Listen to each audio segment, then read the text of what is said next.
From training to performing, join our big league conversation. Welcome to the CSP Elite Baseball Development Podcast with your host, Eric Cressey.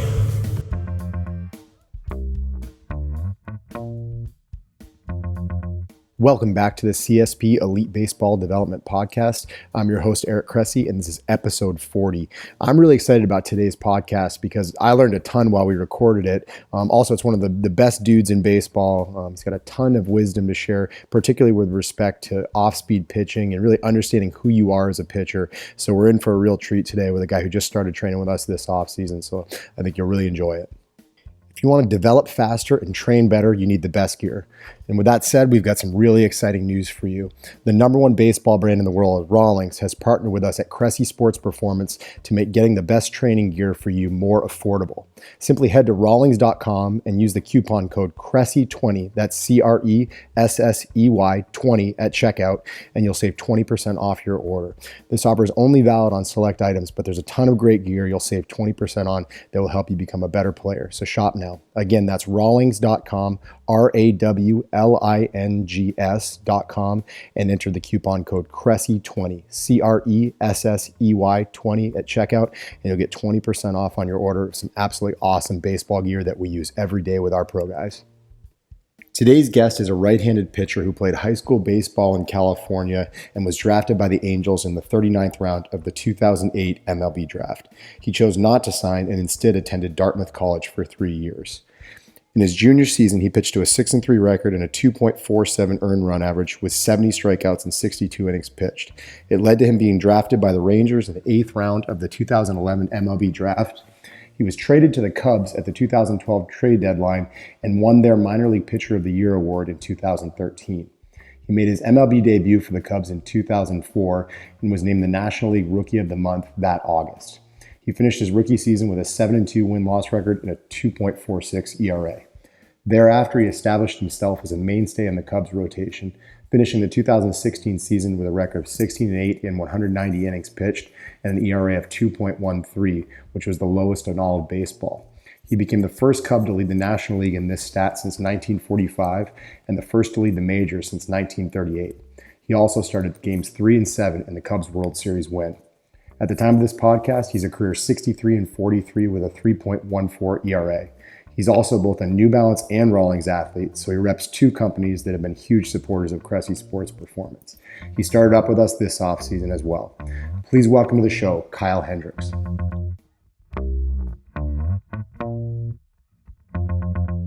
Welcome to the show, Kyle. Of course, man. Anytime. Yeah, thanks for having me. It's a lot of fun. I think it was what we're up for. So I'm intrigued. You are a California guy that somehow wound up in New Hampshire for college at Dartmouth. How does that happen? That's a great question. Yeah. I have no idea. You're right. I was a California boy. I would have loved to stay close, stay in the state. But that's just not how it worked out. My parents always pushed school on me. So I did well in high school. I was getting good grades. And at that point, I'm a little bit of a late bloomer. So, I wasn't a huge prospect in high school or anything like that. So I had a few options coming out, of high school in California. But when it came down to it, it really came between Dartmouth and University of San Diego for my choice. Those are pretty extreme. Those Definitely big differences. Exactly. Very different choices. But, at the end of the day, I knew I would have an opportunity to play right away going to Dartmouth. And that meant a lot to me just because, I wasn't out there. My name wasn't out there. And if I could have gone to a bigger school like San Diego, a great baseball school, obviously, I think they were top 25, the past 2 years before I was looking at it. And, it was just, I wasn't going to play probably till my junior year. And, it just didn't feel right to me. And I don't know, after taking official visits to both places, it just put it in perspective. I loved everything about Dartmouth. And it was so different and so new, but I don't know what it was. I was just drawn to it, and I'm so happy I made the decision though, because the 3 years I spent there, I would never trade it for anything. I loved every second of it. Absolutely. Now you also, you were drafted out of high school. You kind of just talked yourself down as a prospect, but you were taken. Were you a guy that was a late bloomer, into the senior year, and the recruiting process just kind of happened late for you, or was that one of those things where it was a little bit of a pat on the butt and you weren't ready for pro ball at all at that time? Yes, it was a little bit of both. So Yeah. I was a late bloomer for sure. So, I really started getting after it in the weight room after my junior year of high school. So it was a little bit late for me. So Yeah. I did make a jump my senior year. I started throwing a little bit harder. I performed well. And so, yeah, I kind of got started late in the recruiting process. So everything was already over. And I pretty much committed to Dartmouth. But at the end of the day, yeah, I think everything works out for a reason. And I did get drafted also out of high school. But again, like you said, it was almost a little bit of a pat on the butt. At the time, they knew I was already committed to Dartmouth. Yeah. They knew the kind of kid that I was in high school. So it was almost like, oh, here we'll throw you a bone and you can say you got drafted, which was awesome. It's great. Yeah. Great to say. But yeah, everybody has a different path. So I'm intrigued. We've asked, I feel like we've had this conversation at the facility with like a bunch of our pro guys before. Now that, you look at the draft now, and I think if you turn on like the All-American games, like there literally isn't a rising senior in any of those games who doesn't throw like 98 plus. It's literally, just a crazy velo spectacle. And obviously you're not a guy that's blowing up radar guns at the big league level. Do you think Kyle Hendricks out of high school would be drafted if it was, 2019 or 20? I don't think so. No, I think the game has gotten even more, just like you said, the game's gotten even more analytical and, more velo oriented. So no, it would have been even tougher for me in today's game, I think, for sure. Did you always have obviously like there's an elite changeup, there's a great breaking ball, you have a sinker, you throw a four seam. Did you always have that ability to manipulate the baseball even before you got, stronger, more physically mature and, had more and more coaching, or was that something that came later? Yeah, I think a little bit of both. I think I had the ability in me, but I didn't start to use it until a little bit later in my career. Yeah. So yeah, in high school, I was pretty much a four seam curveball guy, and that was completely different from what I am. Yeah. And then going to college, that's pretty much what I stuck with. I started to learn a changeup a little bit, so I was four seam changeup curveball. But I had a bad year my sophomore year, and I was in the Cape League. I got a temporary contract there, so I just went down to see, okay, what's it all about? What do I got? And I kind of just started to figure out there that, okay, you know what, Kyle, like you're not going to be the guy that's going to throw mid 90s and be able to sit there and stay there. You got to figure out another way. So I just started really diving into other parts of the game. Number one, I figured out I needed to make the ball move. And number two was I needed to take full advantage of the mental side of the game, So those are two things I really started diving in kind of, late in my college career. And then once I started playing minor league ball, that's when I really started working on developing different pitches. That's when my two seam came around. And that's when my changeup really started to develop when I played like short season high A ball in there. But yeah, I think the realization just came to me that I wasn't going to be this guy. And so I needed to find another option. Did you, I always hear guys trying to develop a changeup, and it's one of those things where, some guys have small hands, so there's certain grips that don't work for them. Some guys from their arm actions, it just doesn't play out. What was it for you? Did you try a million different grips? Was it just a matter of never feeling like you could repeat the arm speed of your fastball? What was it that you struggled with early on? Because usually you see guys with, like Tyler Beatty's one of our guys, and Tyler has had a big league changeup since he was like a freshman, sophomore in high school. He's got huge, like Pedro Martinez fingers, and it's always come naturally for him. Like that wasn't the case for you, obviously. What was the struggle? Yeah. Like you said, the changeup is such a feel pitch. So there are a few guys that do get lucky and they have the feel right away and it's just something they can throw. But I think for a lot of guys, the changeup is a pitch that has to be developed, and so the only way to do it, and since it's a feel pitch, is just to throw it over and over again. So yeah, I messed around with a few different grips, and the problem is you don't know how long to kind of stick with one, or the other, because you do have to throw it for a long time to get the feel, but you want to make sure that it's going to have the right action, or get the right results when you bring it into a game. So yeah, it was that whole process. But at the end of the day, the hitter tells you everything you need to know, in my opinion. So I started learning at a time where I could just take it right into the game. I went out in college and I just started throwing it in the game. And the hitters, their reactions to it, the swings they were taking, that started to teach me kind of, the movement on the ball, what I was looking for. And then, so which grip I could kind of trust or what I should work on more. And once I found a grip that I liked that started working against the hitters, then I just kind of went all in on it. Every day I would go out and play catch.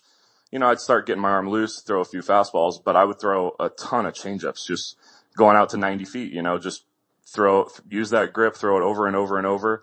And over about a 2-year span, just by doing that, I mean, it was a world of difference. The feel I had for it, I could manipulate the baseball more, and it almost translated over to my fastball too. It helped me learn how to throw a two-seam better. So that was the first 2 years in pro ball you're referring to? Or Yes. Like right at the end of college, probably my junior year of college, and then first 2 years of pro ball, yeah. It's interesting because, like, I know talking with, like, Kluber, his changeup came around when he made it feel like his fastball. You know, like when it was a comfortable grip for him. Like, you're almost saying the opposite, that the changeup came first and then it made your sinker that much better. Is the grip that comparable, or how do you throw them? Yeah, the grip necessarily isn't comparable, just the ball position. So, I mean, if you picture a regular two-seam, like you throw a regular two-seam, I just throw my changeup grip right over that. But for me, I had always kind of tried, holding it soft, doing this, doing that. And the key that made my changeup and the feel for me was trying to get my pinky as high up on top of the baseball as I could.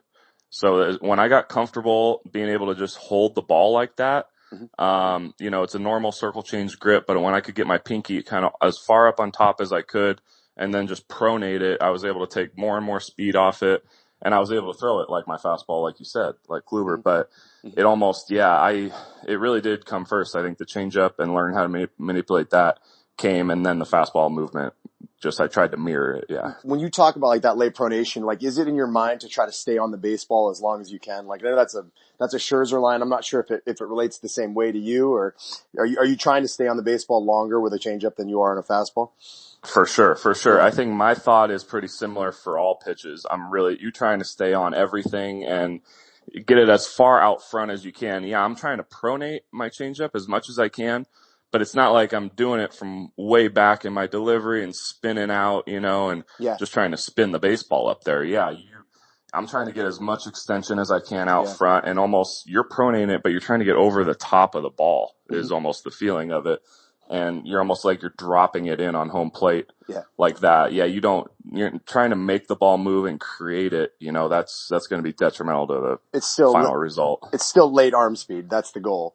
100%, all laid out front. So I texted you advance notice on this one. So I talked to a few different people that we were doing this call tonight. I was like, hey, give me some questions. And among other people, Mark Lowy, who you sat down with Cap when you were in the facility a couple months ago, he's like, you got to ask him about the cut changeup.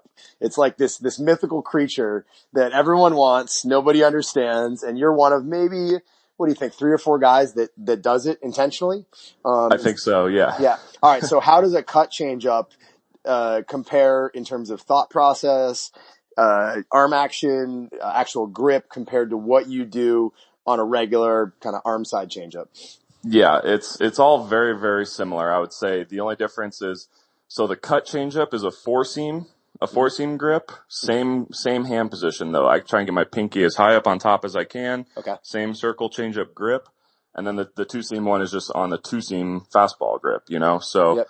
But for the four seam, I'm really not pronating it. So my thought, the cut changeup was actually the first changeup I had, because in college I was a four seam guy. So I started trying to throw a four seam changeup, and I didn't pronate it. I just kind of stayed straight, like kept my wrist kind of stiff, just got over the ball, was trying to just take velo off of it, and it would just kind of go straight down or cut a little bit. And then as it evolved in pro ball, when I started trying to throw a two seam fastball, then the two seam changeup, my two seam changeup is definitely my better changeup. But after I learned my two-seam changeup, I learned, okay, I need to actually put work in on this four-seam changeup. I can't just throw it normally anymore. So really the thought is, you want to get over the top of the ball and just kind of, not pronate. Keep your wrist straight so you don't pronate. Keep it a straight through. You want to get out, though, out front, over top of the ball. And you'll see when it comes out of your hand, you don't want it just taking off, going and cutting immediately. You want to make sure it's, has that illusion of the fastball. So it's coming out, going straight, and then slowly just going off to the right. But I think between your thumb and your pinky position that you have on it, you can mess around with the pressures and it, like I said, it's the same as the other changeup. It's all a feel pitch. So you just have to throw it and try and learn how to just, make it move a little bit the other way. When you're throwing to your catchers, do they call it differently? Like, will they actually just call a changeup and you do what you want to it, and the pitch is slow enough that they can react to wherever it is, or do you have to differentiate?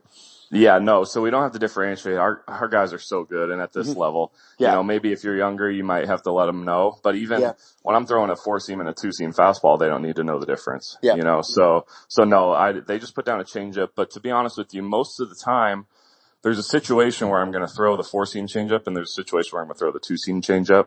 And so depending on what hitter it is, situation, trying to get a ground ball, fly ball, whatever, most of the time the catcher will usually know which one's probably coming based on what hitter's up there. But no, there's no differentiating between them.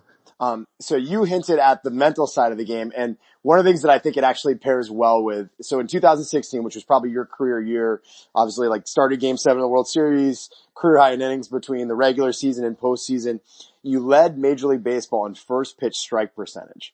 We actually had Miles Michaelis on the podcast a while back, and I think he led Major League Baseball in 2018, which was a breakout year for him. Talk to me about the importance of first pitch strikes for you. Like, how do you view that in terms of setting things up? Are you a guy that it has to be 0-1, or do you view 1-1 kind of the same way? Like, what goes through your thought process in throwing? It was 68.6% first pitch strikes in 2016. Yeah, I mean, just to be a successful pitcher, I think at any level, first pitch strikes has to be huge. If you're constantly getting 1-0, given that advantage to the hitter, you're going to get in more trouble, more often than not. So yeah, it's a huge part of the game for me. But at the end of the day, the further up you get, so in the big leagues now, there's so much video. You can watch video for days on all these hitters. And so going into a start, there's some guys where you don't mind falling behind 1-0 on, I guess I would say. If there's a guy that's ultra aggressive and jumps all over first pitches all the time, you can take that chance of going strike to ball and falling behind 1-0, and you really don't mind too much. But most of the time overall, yeah, and these hitters are so good, you definitely want to be 0-1 rather than 1-0. And 1-1, like you said, mentioning that count, that's definitely one of the most important counts in pitching. The difference between going 2-1 and 1-2, but there are a lot of different ways to get strike two.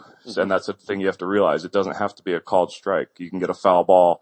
You can get a swing and a miss from strike to ball. So I think just having the right preparation, and going into a game and knowing where you can get those easy strikes to get yourself an advantage counts, that's a big part of the game too. I was going to say, you've got a couple of 80-something pitch complete games under your belt. So there's something to be said about getting easy outs, on first pitch strikes that guys roll over and things like that too. Yeah, definitely. That's my game. I'm not going to be out there striking out 15 a game. So I'm pitching a contact, trying to get guys in and out of the box as quick as possible. Yeah. One of the things I'm also curious about. So in that same year, 2016, you definitely, added more 4-seam. So it was kind of your highest 4-seam usage of your career. So it was almost like a revitalization of a pitch you had used in college and maybe a little bit more sparingly in the minor leagues. What led you to kind of use more 4-seams in 2016? Was it something about your pitch mix, or, a way to get guys off, balls down in the zone? What was the mindset behind upping that usage that year? Yeah, I think it was just a realization of we needed to attack a lot of these left-handed hitters I was facing at the time differently than I had been. I talked about how much I worked on my sinker in the minor leagues, and when I came up my first year, it was a really good pitch. I could get it down and away. I could throw it in on guys.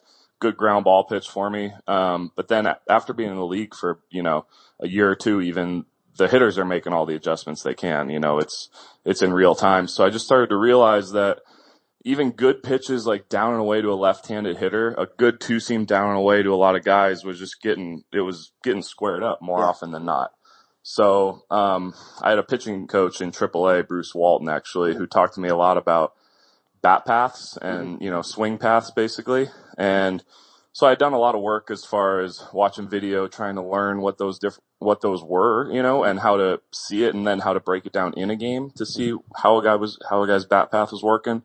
So what I just started to see was that a lot of left-handed bat paths just went right along a 2-seam pitch, So I just went out for a game one time and just started. I was like, you know what? Let me try my 4. It doesn't matter what the velo is, but just the action of the pitch being straighter then the 2-seam will combat what, kind of the little loop in the left-handed swing.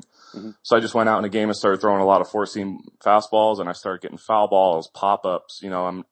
I wasn't being so stubborn going out there. I need to get ground balls. I'm a two-seam guy. I need to go out and pitch for ground balls. I started to learn, no, I can just get easy contact and outs and out. Yeah. So I just, it was a lot of help from the pitching coaches we had around at the time too. They brought it to my realization that this is something you should try. Let's go out and do it and see what happens. And luckily we went out there and the results came, but, reading swings and bat passes is a huge part of my game, and definitely a big factor to determine what, between a 4-seam and a 2-seam, what you're going to throw to a guy. Is it also just like a margin for error type thing where, like throwing a front hip 2-seamer is not an easy thing to do. It's probably the hardest pitch to execute in baseball. Like, do you feel like you get more margin for error with that 4-seam into a lefty? Like, it just gives you a little bit more wiggle room to not have to be so cute with it?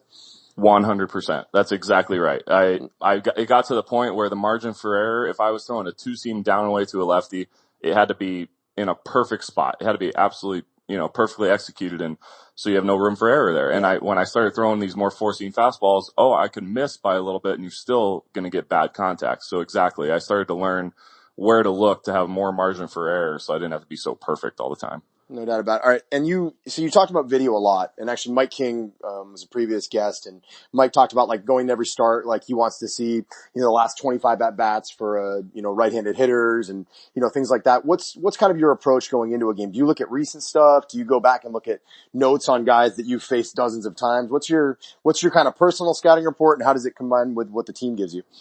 Yeah. So personally, I guess I do go more recent, but I'll probably look in the last 2 to 3 months. So at the very beginning of a season, I'll still look at maybe a few spring training games or games from the end of last season or something, but as you get going into the season, I'll watch probably the last 2 months worth, of data.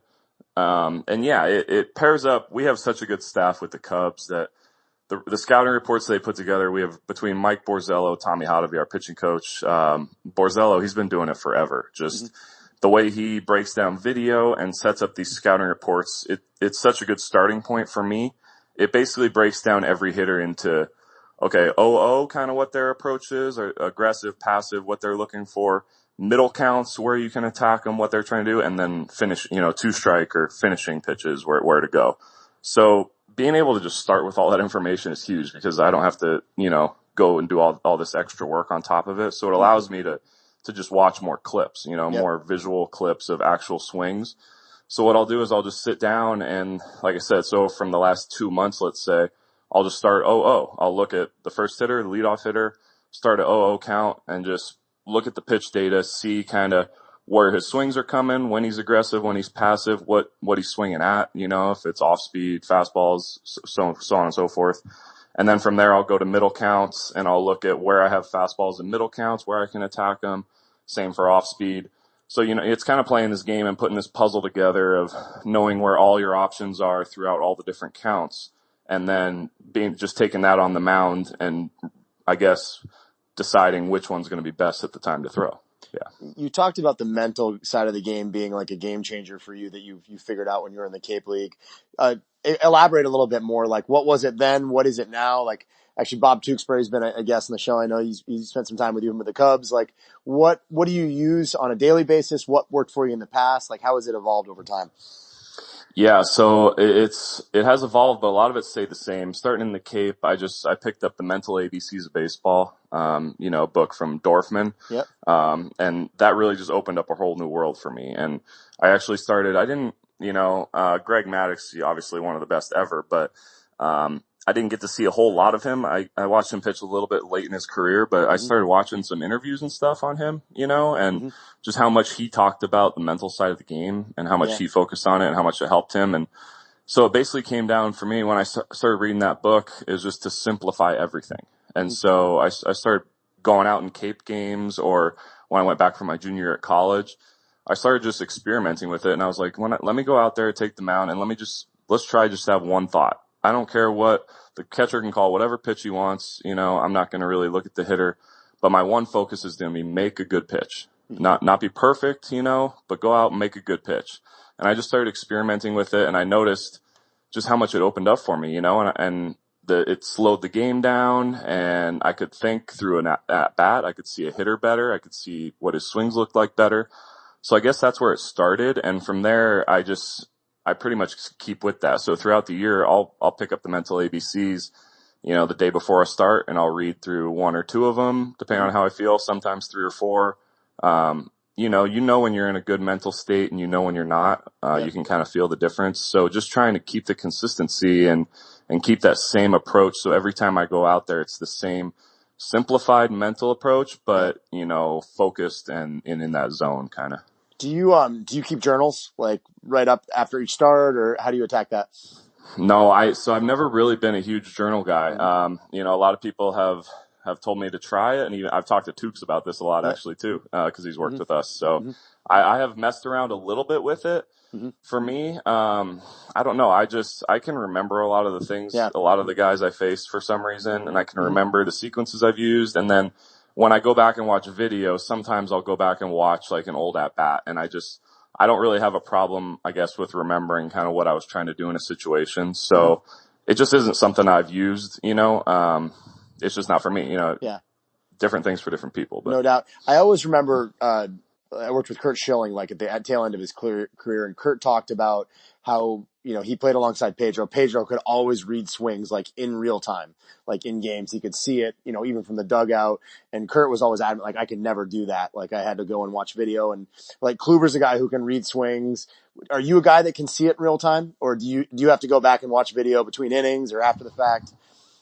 Yeah, no, I've gotten to the point now where I can see it in real time.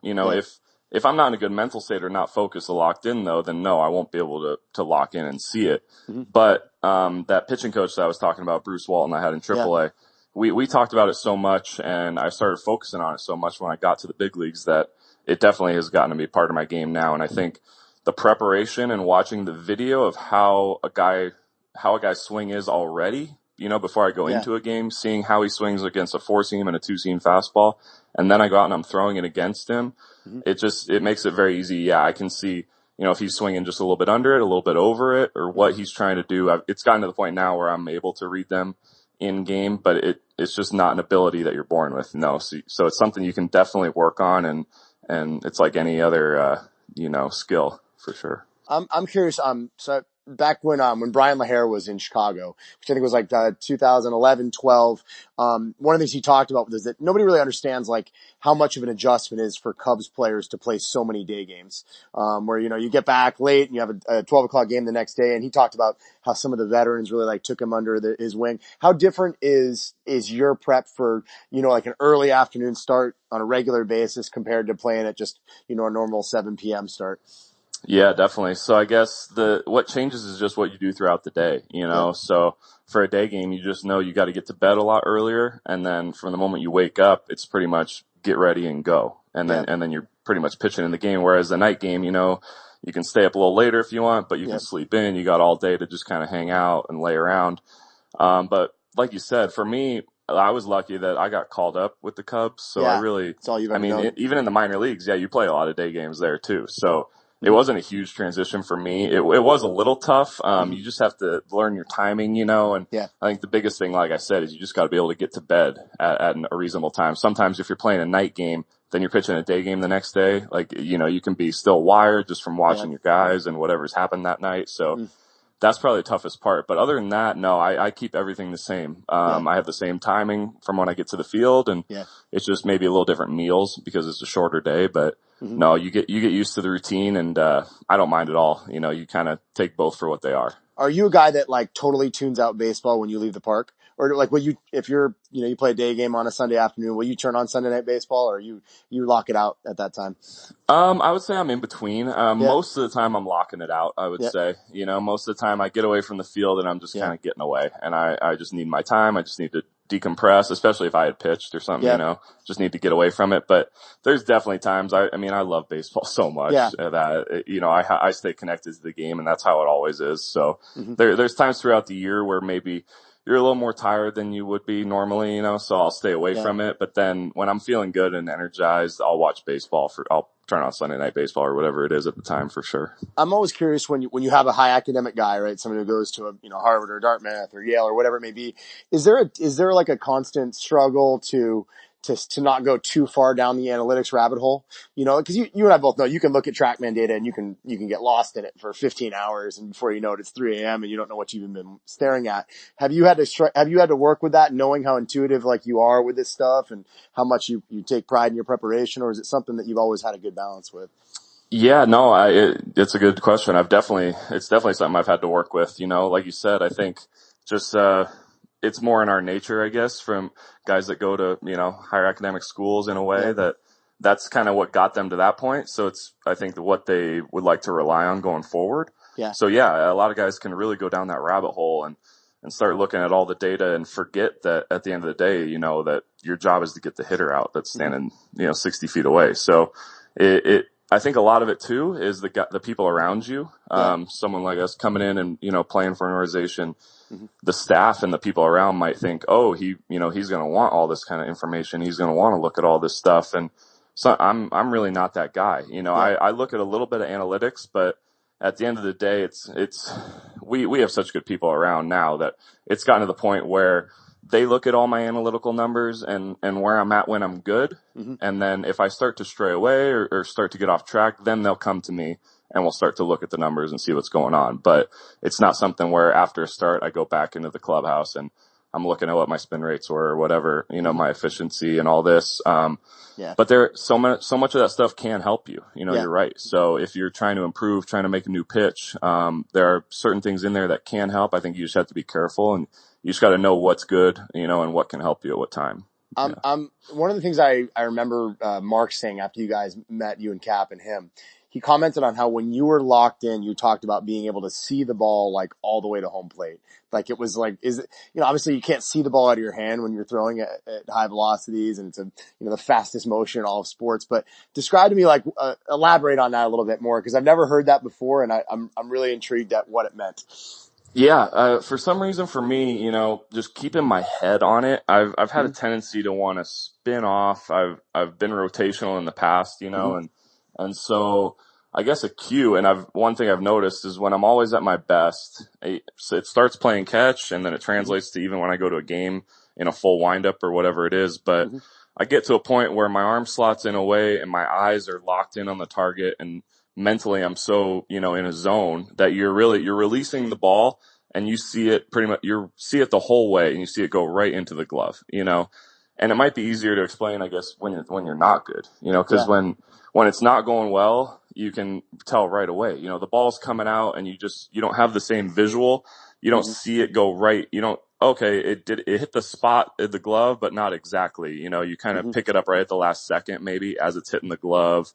Or you're just a little bit off, so it's just something for me. I think everybody has their certain 3 or 4 cues, whether it's something at 100% mechanical or whether it's a mental thought, but I feel like everybody's got, 3 or 4 things that they always have when they're good. Yeah. And so over the years, I've gotten to know kind of what a few of those are. And one of them is just this visual of how I see the ball coming out of my hand, and so just trying to search for that always. Do you have like an aha moment in the bullpen when it's going to be a good day? Like, is there a certain pitch that you execute that, everything else has a trickle down effect from it? Like, is it a front hip 2-seamer? Like, what is it that tells you that things are going to jive well that day?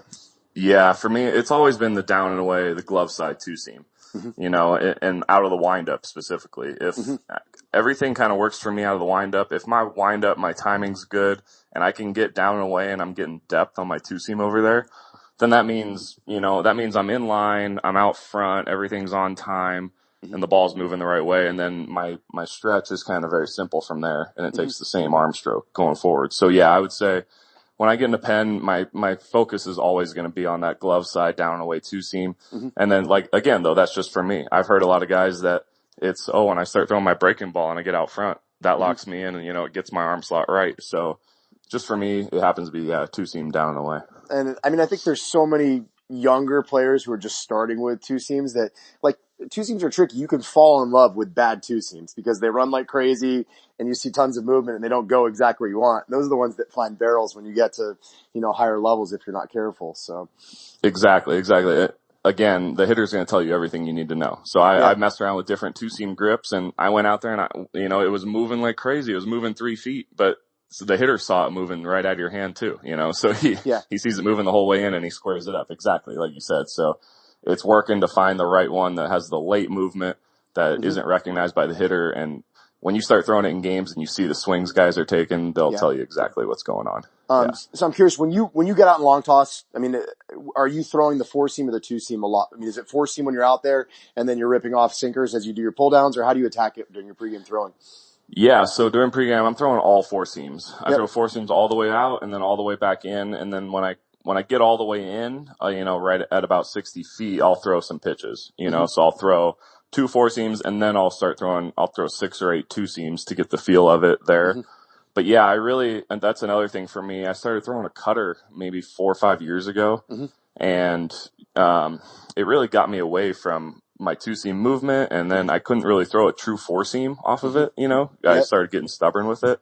So I decided to just trash it, and ever since then I've noticed just being able to stay behind a 4-seam, especially when I'm long tossing and going out far, it's just a key for me. Being able to stay behind it, get true 4-seam spin, it gets me so I'm in the right, I'm in the right area. I guess my arm slot's right and my body's working the right way. That's good info. Now I'm curious. So you obviously, there are a bunch of pitchers out there, and everybody wants to throw 100, right? But there are a bunch of guys out there who don't throw hard. And, certainly the number one recommendation is train your butt off, get on aggressive throwing programs, work hard and learn to throw hard. But there are also guys that, their genetic ceiling may be 90 to 92 or whatever it is. What are your recommendations to guys out there, who don't have that elite velo potential, who are going to have to work their hardest to be an 88, 91 guy? What would your suggestions be for that, that college junior like you were at Dartmouth that wants to take the next step? Where are the competitive advantages that, they can dig themselves out of that hole, so to speak? Yeah, totally. That's a great question. I think you got to look at what your strengths are, So I think, like I was talking about a little earlier, when you're not going to be the guy that's going to throw 95, there's no problem with still working hard. You need to work out. You need to stay in shape. You need to be as strong and, as powerful and as in shape as you can be for just injury prevention reasons alone, So number one, I guess you need to be durable if you're not gonna be able to throw hard. And then also, kind of like I was talking, you just need to figure out how to make the ball move. So there becomes a process in there, that when you start going down that road and the mental game comes into it too. You have to be able to, just see what your strengths are, use your mental game more, use the movement on the ball more. And so to learn how to do that, I guess you just use all the resources that are around you. We watch the game as much as you can, watch guys that are similar to you, watch pitches that are similar to what you're trying to maybe do. And then there's so much on the internet these days too. You go on YouTube and just dive into these rabbit holes and try and learn about the game, learn about pitching, learn about the intricacies of hitters, like learning their body language, small things like that. You need to, if you're not going to throw hard and, and be able to just go out there and wing it, then you need to use everything to your advantage, I guess is what I would say. So, go down every avenue, use every path and lean on your resources, but again, you just have to use your strengths at the end of the day. I think it's interesting. You'll see a million videos on Twitter and Instagram of guys trying to throw 104 miles an hour with a 3-ounce ball on a pull down throw, or, they'll be back squatting 500 pounds, whatever it is. But if you ask them to pick up a book about pitching and read it, it would be unheard of, So there are a lot of stones that guys don't, turn over in their quest to actually work hard. Oh, 100%. Yeah. And if you're trying to be the best, or get to the elite level, you got to do everything possible. So just focusing on one thing alone is never going to get you there for sure.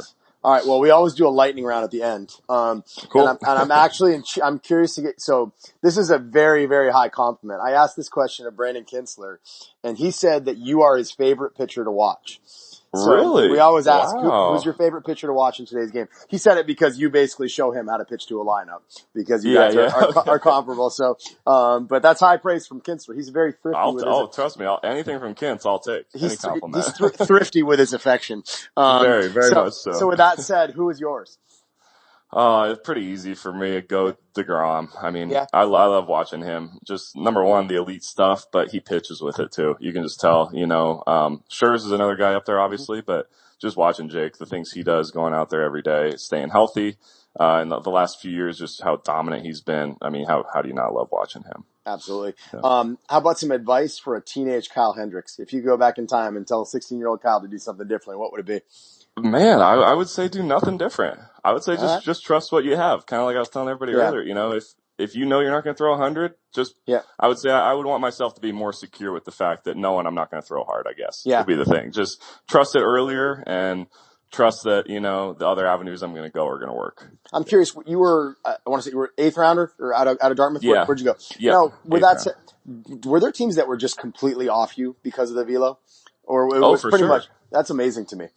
Yeah, I would say there were only a couple teams that I actually really did talk to. I didn't know when I was going to get drafted and where, but yeah, there were only a few teams I was aware of that were really interested. I'm actually curious to get your answer. I think I know what it's going to be, but we've asked everybody this, and I've had some surprising answer. What's more important, stuff or command? Oh man, command, 100% all day. Yeah, not even close. Yeah, because if you can command a baseball, if you can command it then with stuff, yeah. Oh my gosh, now you're elite. You know what I mean? But if you can command a baseball with whatever stuff you have, you at least have a chance to be successful. Well, I think it's kind of a deceiving question too, because you obviously have command, but you have stuff too. Like we just had a 15-minute discussion about cut changeups that nobody else can throw. So it's totally. But if I were to go up there and just throw the cut changeup and it were just to end up anywhere, it could it definitely is going to get hit. Yeah, absolutely. So I'm also curious. So you've obviously been with the Rangers organization. You've been in college. You've been in pro ball and with the Cubs as well. Number one trait of coaches that have been impactful for you. How have they helped you? What have you noticed about them? I guess I would say they've said they've had the difficult conversations, or they've pushed me in ways that weren't comfortable. Every coach that I've had, it's my personality. I'm pretty introverted and quiet, but for some reason, having a coach that will actually just tell me how it is, or hey, this is not good. This pitch isn't good. You're not doing this right. The people that have just told me how it is, and that given me the best advice, that's helped me the most in my career. I haven't heard that one before. I like that. The success is in the struggle, right? Exactly, 100%. You learn more in the struggle, for sure. Yeah. Nice, man. Well, this was awesome. Lots of really, really good stuff. Normally, this is the part where we tell folks to check you out on social media. You have zero social media, so we will instead tell them to check you out at Wrigley Field in 2020. Perfect. Exactly. We'll wish you well for the rest of the offseason, man. Thanks so much for doing this. Cool. Of course, man. You got it anytime. Thank you. All right, you got it. Thank you for joining us for another episode of the CSP Elite Baseball Development Podcast. If you enjoyed this episode, we'd be thrilled if you'd consider subscribing to the podcast and leaving us a review to read on iTunes. We welcome your suggestions for future guests and questions. Just email elitebaseballpodcast@gmail.com. Thank you for your continued support, and we'll see you next episode.